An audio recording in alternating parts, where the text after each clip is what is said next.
ಸಹಯೋಗದಲ್ಲಿ ಎಲ್ಲೂರು ಗ್ರಾಮದಲ್ಲಿ ಒಂದು ಮೆಡಿಕಲ್ ಕ್ಯಾಂಪ್ ಆರ್ಗನೈಸ್ ಮಾಡಬೇಕು ಅಂತ ನಮ್ಮನ್ನೆಲ್ಲ ಕೇಳ್ಕೊಂಡ್ರು.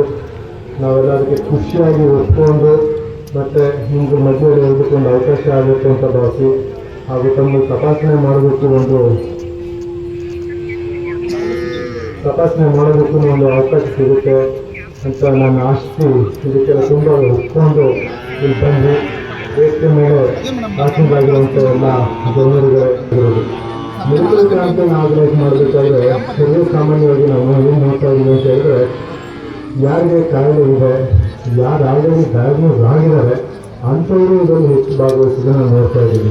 ಮೆಡಿಕಲ್ ಫೀಲ್ಡ್ನಲ್ಲಿ ಒಂದು ಕಾಮನ್ ಸೇಯಿಂಗ್ ಇದೆ, prevention is better than cure ಅಂತ ಹೇಳ್ಬಿಟ್ಟು.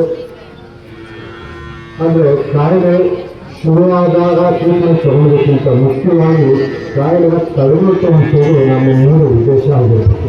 ನಮ್ಮಲ್ಲಿ ಸರ್ವೇ ಸಾಮಾನ್ಯವಾಗಿ ಕಾಣಿಸುವಂಥ ಕಾಯಿಲೆಗಳು ಬಿ ಪಿ ಆಗಿರ್ಬೋದು, ಶುಗರ್ ಆಗಿರ್ಬೋದು, ಕೊಲೆಸ್ಟ್ರಾಲ್ ಆಗಿರ್ಬೋದು, ಇವೆಲ್ಲ ಗುಣಲಕ್ಷಣವಾಗಿ ಕಾಣಿಸೋದು ತುಂಬ ಲೇಟಾಗಿ.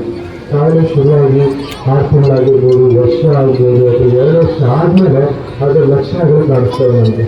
ಅದಕ್ಕಿಂತ ಮುಂಚೆ ನಾವು ಇದನ್ನು ತಿಳ್ಕೊಳ್ಬೇಕು ಅಂತ ಹೇಳಿದ್ರೆ ರೆಗ್ಯುಲರ್ ಹೆಲ್ತ್ ಚೆಕಪ್ ಮಾಡೋದ್ರಿಂದ ಮತ್ತು ರೆಗ್ಯುಲರ್ ಆಗಿ ಇಂಥವು ಕ್ಲಾಸ್ಗಳಲ್ಲಿ ಭಾಗವಹಿಸೋದ್ರಿಂದ ನಾವು ಅದನ್ನು ಬೇಗ ಐಡೆಂಟಿಫೈ ಮಾಡ್ಕೋಬೋದು. ಐಡೆಂಟಿಫೈ ಮಾಡ್ಕೊಂಡು ಅದು ಪ್ರಾಪರ್ ಟ್ರೀಟ್ಮೆಂಟ್ ತೊಗೊಳೋದ್ರಿಂದ ನಾವು ಈ ಕಾಯಿಲೆಗಳಿಂದ ಆಗುವಂಥ ಅಡ್ಡ ಪರಿಣಾಮಗಳನ್ನ ತಡೆಗಟ್ಬೋದು.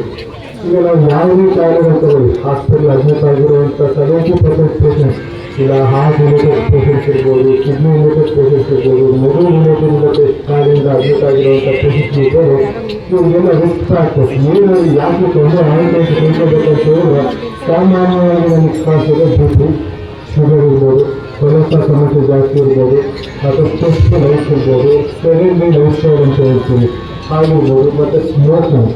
ಇದಿಷ್ಟು ಅದಕ್ಕೆ ಕಾಯಿಲೆಗಳ ಸ್ವರೂಪ ಜಾಸ್ತಿ ಆಗೋದಕ್ಕೆ ಮೂಲವಾಗಿ ಆಗುವಂಥ ಅಂಶಗಳು.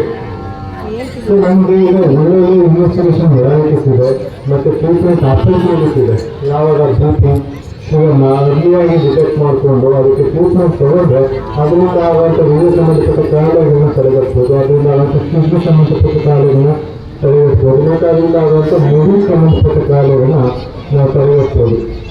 ಮತ್ತು ಇನ್ನೊಂದು ವಿಷಯ ನನ್ನ ಅಂದ್ಕೊಂಡಿದ್ದೀನಿ, ನಮ್ಮಲ್ಲಿ ಬರುವಂಥ ಸಾಮಾನ್ಯವಾಗಿ ಹೊತ್ತಿನಲ್ಲಿ ಕೂತ್ಕೊಂಡಾಗ ಮಾತಾಡ್ತಾ ಇದ್ದಾಗ ಪೇಷಂಟ್ ಸಾಮಾನ್ಯವಾಗಿ ಕೇಳೋದು, ಸರ್ ಆಹಾರ ತಿನ್ನಬೇಕು, ಎಕ್ಸರ್ಸೈಸ್ ಮಾಡಬೇಕು ಅಂತ ಹೇಳ್ತೀವಿ ನಾವು. ಆರೋಗ್ಯವಾಗಿರ್ಬೇಕು ಅಂದ್ರೆ ಏನು ಮಾಡಬೇಕು? ಮಿತವಾದ ಆಹಾರ ತಿನ್ನಬೇಕು, ರೆಗ್ಯುಲರಾಗಿ ಎಕ್ಸರ್ಸೈಸ್ ಮಾಡ್ತಾ ಇರಬೇಕು, ರೆಗ್ಯುಲರಾಗಿ ಆರೋಗ್ಯ ತಪಾಸಣೆ ಮಾಡ್ತಾ ಇರಬೇಕು. ಏನು ತಿನ್ನಬೇಕು ಆರೋಗ್ಯವಾಗಿರ್ಬೇಕು ಅಂತಂದರೆ ನಮ್ಮಲ್ಲಿ ಬ್ಯಾಲೆನ್ಸ್ ಡಯಟ್ ಅಂತ ಕಾನ್ಸೆಪ್ಟ್ ಇದೆ.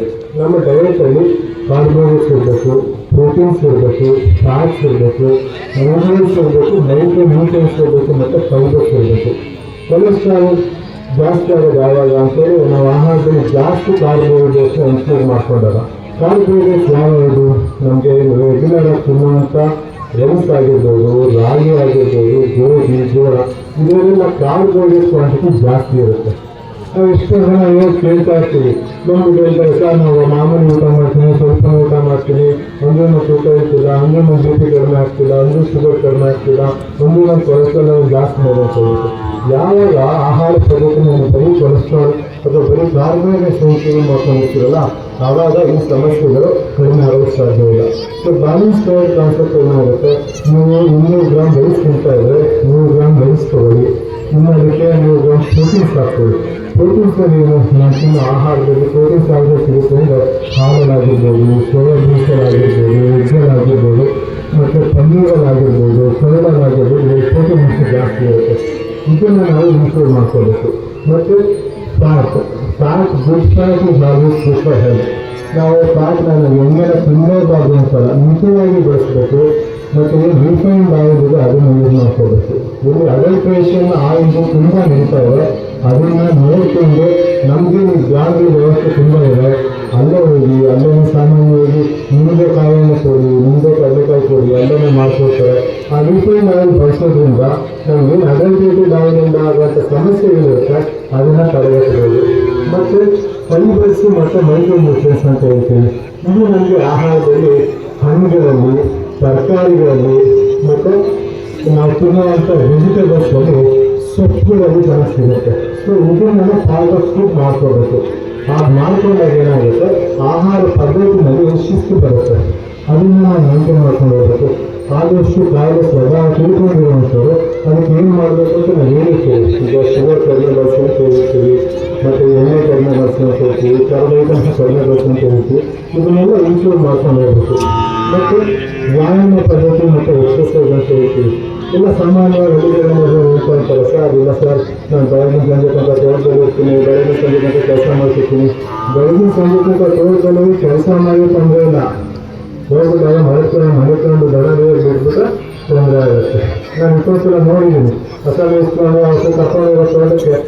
ಉಪಾಧ್ಯಕ್ಷರು, ಕಾರ್ಯದರ್ಶಿಗಳು, ಕಾರ್ಯಕಾರಿ ಮಂಡಳಿಯ ಎಲ್ಲ ಸದಸ್ಯರುಗಳೇ, ಮಹಿಳಾ ಸಂಘದ ಎಲ್ಲ ಸದಸ್ಯರೇ, ಇವತ್ತು ನಾವೆಲ್ಲ ನೋಡ್ತಾ ಇದ್ದೀವಿ ಈ ಕಾರ್ಯಕ್ರಮ. ನಮ್ಮ ಜಿಲ್ಲೆಯಲ್ಲಿ ಎಲ್ಲ ತಾಲೂಕುಗಳಲ್ಲಿ ಈ ಒಂದು ಹೊಸ ಕಾರ್ಯಕ್ರಮವನ್ನು ನಾವು ನಡೆಸ್ಕೊಂಡು ಬರ್ತಾ ಇದ್ದೀವಿ. ಇದು ಹಿಂದೆ ಇರಲಿಲ್ಲ, ಈ ವರ್ಷದಿಂದ ಜಾರಿಗೆ ಬಂತು. ಇದು ಪ್ರತಿ ವರ್ಷ ಒಂದೊಂದು ಹೋಬಳಿನಲ್ಲಿ ಮಾಡುವಂತ 5 ವರ್ಷದಲ್ಲಿ 5 ಹೋಬಳಿನಲ್ಲಿ ನಾವು ಮಾಡಬೇಕು ಅಂತಕ್ಕಂಥ ಒಂದು ಆಲೋಚನೆಯನ್ನು ಇಟ್ಕೊಂಡು ಕೊಟ್ಟಂತ ಸಂದರ್ಭದಲ್ಲಿ ನಾನು ನನ್ನ ಮನಸ್ಸಿನಲ್ಲಿ ಬಂತು. ಮಲ್ಲಿಕಾರ್ಜುನ ಕೇಳಿರ್ಲಿಲ್ಲ, ಕಾರ್ಯಕಾರಿ ಮಂಡಳಿಯವ್ರನ್ನು ಕೇಳಿರಲಿಲ್ಲ, ಎಳ್ಳೋಣ ಗ್ರಾಮದಲ್ಲಿ ಮಾಡೋಣ ಅಂತಕ್ಕಂಥ ನನ್ನ ಮನಸ್ಸಲ್ಲಿ ಬಂತು. ಆ ಸಂದರ್ಭದಲ್ಲಿ ಅವರು ಕೇಳಿದಾಗ ಆಯ್ತಪ್ಪ ಅಂತ ಹೇಳಿ ಒಪ್ಕೊಂಡು ಇವತ್ತು ಕಾರ್ಯಕ್ರಮವನ್ನು ಕಾರ್ಯಕಾರಿ ಮಂಡಳಿಯವರು ಎಲ್ಲ ಸೇರ್ಕೊಂಡು ಊರಿನ ಗ್ರಾಮಸ್ಥರು ಬಹಳ ಅಚ್ಚುಕಟ್ಟಾಗಿ ಮಾಡಿಕೊಟ್ಟಿದ್ದೀರಾ. ಅವರಿಗೆ ನಾನು ತುಂಬ ಹೃದಯದ ಧನ್ಯವಾದಗಳನ್ನು ಅರ್ಪಿಸ್ತೀನಿ. ಹಾಲು ಒಕ್ಕೂಟದ ವಿಚಾರಗಳನ್ನು ಈಗಾಗಲೇ ತಿಳಿಸಿದ್ದಾರೆ. ಹಾಲು ಒಕ್ಕೂಟ ಇದುವರೆಗೂ ಸಹ ಬಹಳ ಅಚ್ಚುಕಟ್ಟಾಗಿ ವ್ಯವಸ್ಥಿತವಾಗಿ ರೈತರ ಪರವಾಗಿ, ಹಾಲು ಉತ್ಪಾದಕರ ಪರವಾಗಿ ಕೆಲಸವನ್ನು ಮಾಡಿಕೊಂಡು ಬರ್ತಾ ಇದೆ. ಅದರಲ್ಲೂ ನಮ್ಮ ಜಿಲ್ಲೆಯಲ್ಲಿ ಇವತ್ತು ಇಡೀ ರಾಜ್ಯದಲ್ಲಿ 16 ಒಕ್ಕೂಟಗಳಿದೆ. 16 ಒಕ್ಕೂಟಗಳಲ್ಲಿ ನಮ್ಮದು ಒಂದು ಒಕ್ಕೂಟ. ನಮ್ಮಲ್ಲಿ ಅತ್ಯುತ್ತಮ ಒಕ್ಕೂಟದಲ್ಲಿ 4ನೇ ಸ್ಥಾನದಲ್ಲಿ ನಮ್ಮ ತುಮಕೂರು ಜಿಲ್ಲೆ ಇದೆ. ಹಾಗೇನೆ ಗುಣಮಟ್ಟದಲ್ಲಿ ಇಡೀ ರಾಜ್ಯದಲ್ಲಿ ಗುಣಮಟ್ಟದಲ್ಲಿ ನಮ್ಮ ಜಿಲ್ಲೆ ಗುಣಮಟ್ಟದ ಹಾಲನ್ನು ಸರಬರಾಜು ಮಾಡುವಂತ ಕೆಎಂಎಫ್ಗೆ ಸರಬರಾಜು ಮಾಡುವಂತ ಒಂದು ವ್ಯವಸ್ಥೆ ಇದೆ. ಅದು ಉಳ್ಕೊಂಡಿದ್ರೆ ತಮ್ಮಿಂದ ಈ ನಮ್ಮ ರೈತಾಪಿ ವರ್ಗದಿಂದ ಅಂತ ನಾನಾದ್ರೂ ಭಾವಿಸೋದಕ್ಕೆ ಇಷ್ಟಪಡ್ತೀನಿ. ಹಾಗೇನೆ ತುಮಕೂರು ಜಿಲ್ಲೆಯಲ್ಲಿ ಇಡೀ ರಾಜ್ಯಕ್ಕೆ ತುಮಕೂರು ಜಿಲ್ಲೆ ಆದ್ರೆ ಇಡೀ ಜಿಲ್ಲೆಗೆ ನಮ್ಮ ತಾಲೂಕು ಪ್ರಥಮ ಸ್ಥಾನದಲ್ಲಿ ಕ್ವಾಲಿಟಿನಲ್ಲಿದೆ ಅಂತಕ್ಕಂಥ ಮಾತನ್ನ ಈ ಸಂದರ್ಭದಲ್ಲಿ ಹೇಳೋದಕ್ಕೆ ಇಷ್ಟಪಡ್ತೀನಿ. ಅಲ್ಲೇ ಕಾರ್ಯಕಾರಿ ಮಂಡಳಿಯ ಅಧ್ಯಕ್ಷರು, ಕಾರ್ಯದರ್ಶಿಗಳು ಎಲ್ಲರೂ ಸಹ ಉತ್ಪಾದಕರು ಇವತ್ತು ಶ್ರಮದಿಂದ ಇದು ನಮಗೆ ಉಳ್ಕೊಂಡು ಬಂದಿದೆ. ಇದನ್ನ ಉಳಿಸ್ಕೊಂಡು ಹೋಗುವಂತ ಜವಾಬ್ದಾರಿ ನಿಮ್ಮ ಮೇಲಿದೆ. ಈಗಾಗಲೇ ಪ್ರಕಾಶ್ ಅಣ್ಣ, ಮಾಲಿಂಗಪ್ಪ ಪೈಪೋಟಿ ಮಾಡ್ತಾ ಇದ್ದಾರೆ ನನಗೆ, ನಾನು ತಗೊಂತೀನಿ ಅಂತ. ಭಾರತಮ್ಮನವರು ಚಾಲೆಂಜ್ ಮಾಡಿದ್ದಾರೆ, ಅಣ್ಣ ನಾನೇ ತಗೊಳೋದು ನೆಕ್ಸ್ಟ್ ಅಂತ. ದಯಮಾಡಿ ಅವ್ರು ಎದುರು ಕೂತಿದ್ದಾರೆ, ಹೇಳ್ತಾ ಇದ್ದೀರಿ, ಇದನ್ನ ನೀವು ಉಳಿಸ್ಕೊಂಡು ಹೋಗೋ ಅಂತ ಕೆಲಸ ನಮ್ಮದಲ್ಲ ಅಂತಕ್ಕಂಥ ಮಾತನ್ನ ಹೇಳ್ತೀನಿ. ದಯಮಾಡಿ ಅದನ್ನ ಉಳಿಸ್ಕೊಂಡು ಹೋಗಿ ಕ್ವಾಲಿಟಿಯನ್ನ ಈ ತಾಲೂಕಲ್ಲಿ 3 ವರ್ಷಗಳಿಂದ ಕಾಪಾಡ್ತಿರೋ 4 ವರ್ಷದಿಂದ ಅಂತಕ್ಕಂಥ ಮಾತನ್ನ ಈ ಸಂದರ್ಭದಲ್ಲಿ ಹೇಳೋದಕ್ಕೆ ಇಷ್ಟಪಡ್ತೀನಿ. ನಮ್ಮಲ್ಲಿ ಈ ಒಂದು ತಾಲೂಕಿನಲ್ಲಿ 122 ಸಂಘಗಳು ಈಗಾಗಲೇ ನೋಂದಣಿಯಾಗಿದೆ, ಕಾರ್ಯವನ್ನು ಮಾಡ್ತಾ ಇದೆ. ಅದರಲ್ಲಿ ಮಹಿಳಾ ಸಂಘಗಳು 25 PMCಗಳು ಇವತ್ತು ಕಾರ್ಯ ಪ್ರಾರಂಭವಾಗಿದೆ.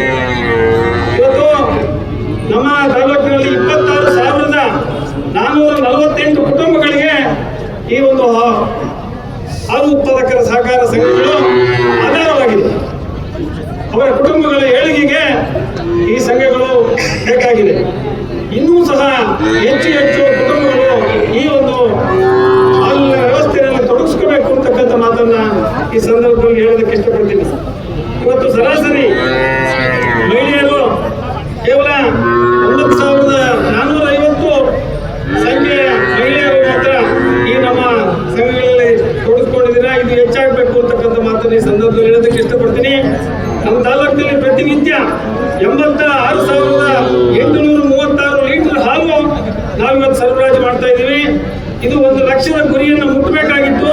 ಇನ್ನ 4-5 ಮಳೆಗಾಲದ ಸಂದರ್ಭದಲ್ಲಿ ಕೇವಲ 4-5 ಲೀಟರ್ ಹಾಲಿಗೆ ಬಂದಂತವರು ಮತ್ತೆ ಈಗ ವಾಪಸ್ಸು 14,000 ಲೀಟರ್ ಹಿಂದಕ್ಕೆ ಹೋಗಿದ್ದೀವಿ. ದಯಮಾಡಿ ಮುಂದಿನ ದಿನದಲ್ಲಿ ಜೂನ್ ತಿಂಗಳಿಂದ ಮಳೆ ಪ್ರಾರಂಭ ಆದ ನಂತರ ಇದನ್ನ ಮುಚ್ಚಿಕೊಳ್ಳುವಂತ ಜವಾಬ್ದಾರಿ ತಮ್ಮ ಮೇಲೆ ಇರ್ತದೆ. ಅದಕ್ಕೆ ಏನು ಪ್ರಯತ್ನ ಬೇಕು ಅಂತ ಪ್ರಯತ್ನವನ್ನು ನಾನು ಮಾಡ್ತೀನಿ ಮಾತನ್ನ ಈ ಸಂದರ್ಭದಲ್ಲಿ ಹೇಳ್ತೀನಿ. ಒಂದು ದಿನಕ್ಕೆ ನಮ್ಮ ತಾಲೂಕಿಗೆ ಬರ್ತಕ್ಕಂಥ ರೈತರಿಗೆ ಸಿಗುವಂತ ಹಣ 33,88,959 ರೂಪಾಯಿ ಪ್ರತಿನಿತ್ಯ ಬಟವಾಡಿ ಆಗ್ತದೆ. ಒಂದು ತಿಂಗಳಿಗೆ 10,50,57,729 ರೂಪಾಯಿ ಈ ಜಿಲ್ಲೆಗೆ ತಾಲೂಕಿಗೆ ಬರ್ತದೆ. ಇದು ಬೇರೆ ಯಾವುದೇ ಉತ್ಪನ್ನಗಳನ್ನ ಯಾವುದೇ ವಸ್ತುಗಳನ್ನ ಮಾರಾಟ ಮಾಡಿದ್ರು ಸಹ ಈ ಇಷ್ಟು ಹಣ ಬರಲಿಕ್ಕೆ ಸಾಧ್ಯ ಆಗಲ್ಲ. ತಾವು ದಯಮಾಡಿ ಇದನ್ನು ಉಳಿಸ್ಕೊಂಡು ಹೋಗುವಂತ ಜವಾಬ್ದಾರಿ ತಮ್ಮ ಆಗಬೇಕು. ಇಂತಹ ಕಾರ್ಯಕ್ರಮಗಳು ಆಗಾಗ ಹೋಬಳಿಯ ಮಟ್ಟದಲ್ಲಿ ನಡೆದ್ರೆ ನಮ್ಮ ಏನು ಉತ್ಪಾದಕರಿದ್ದೀರಿ, ಈಗ ಇವತ್ತು ಬಂದಿರತಕ್ಕಂಥ 100, 120, 150 ಕರುಗಳು ಏನು ಬಂದಿದೆ ನೋಡಿದ್ರೆ ಸಂತೋಷ ಆಗ್ತದೆ. ಇವೆಲ್ಲ ರೈತರ ಮಕ್ಕಳು ಇದನ್ನ ಹೆಚ್ಚು ಹೆಚ್ಚು ಬೆಳೆಸುವಂತ ಕೆಲಸವನ್ನು ಮಾಡಬೇಕು. ನಿನ್ನೆ ಸಾಯಿ ಬೆಳಗ್ಗೆ 15 ಹಸುಗಳು ಹಾಲನ್ನ ಕರೆದು ಅದರಲ್ಲಿ 3 ಹಸುಗಳು 3 ಪ್ರೈಸ್ ಬಂತು. 31 ಲೀಟರ್ ಹಾಲನ್ನ ಪ್ರಥಮ ಬಹುಮಾನವಾಗಿ ಕೊಟ್ಟು, ಮತ್ತೆ 2ನೇ ಬಹುಮಾನ ಮತ್ತು 3ನೇ ಬಹುಮಾನ. ಈಗ 4ನೇ ಬಹುಮಾನ ಯಾಕಪ್ಪ ಅಂತ ಹೇಳಿದ್ರೆ ಕೇವಲ 200 ಗ್ರಾಮ್ ಹಾಲು ವ್ಯತ್ಯಾಸ ಆಯಿತು 3ನೇ ಬಹುಮಾನಕ್ಕೂ 4ನೇ ವ್ಯಕ್ತಿಗೂ.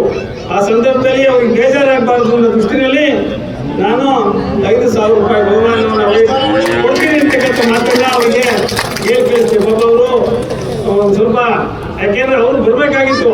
ಅವ್ರು ಬಂದಿದ್ರು ಇವ್ರು ಹೋಗ್ತಿದ್ರು, ಇವ್ರು ಬಂದಿದ್ರು ಅವ್ರು ಹೋಗ್ತಿದ್ರು.